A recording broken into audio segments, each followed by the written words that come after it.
Hi, doctors.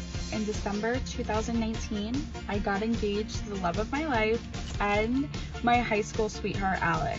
We originally planned on having a destination wedding in Cancun, Mexico.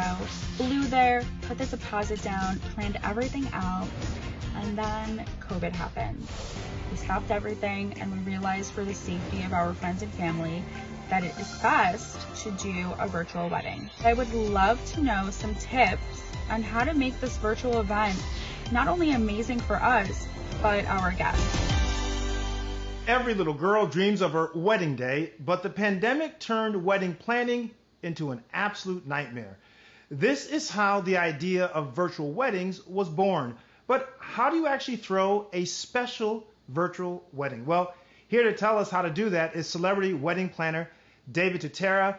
David, I think that virtual weddings are going to become, popular depending on how long this pandemic goes. But if couples want to do this, how can they actually make the wedding feel like it's a real celebration and not just kind of like another business or a conference call that we're on Zoom all the time? It starts with, of course, letting the guests know if they're going to be virtual or hybrid, first making sure they understand if they're coming to the celebration.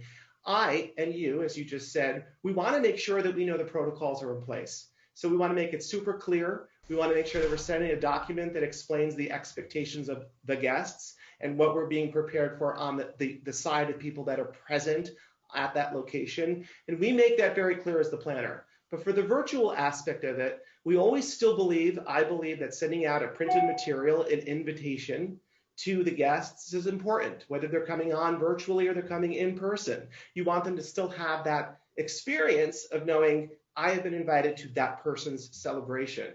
And then making sure that you've got a platform. There's so many companies that have been birthed out of COVID for virtual experiences that it doesn't feel like you're just in boxes. There are editing devices that you can do split screens, multiple angles, making sure that you've got people on the ground, a best friend, a family member. You've set tripods up, super inexpensive to get equipment online and be able to prepare yourself by practicing, making sure it's like doing a show, right? You want to make sure you've done a run through. You want to make sure that you have proper internet. You want to make sure it's a strong signal, and you want to make sure the angles are flattering. And I also love to say that you want to treat it as a fourth wall, like a theater.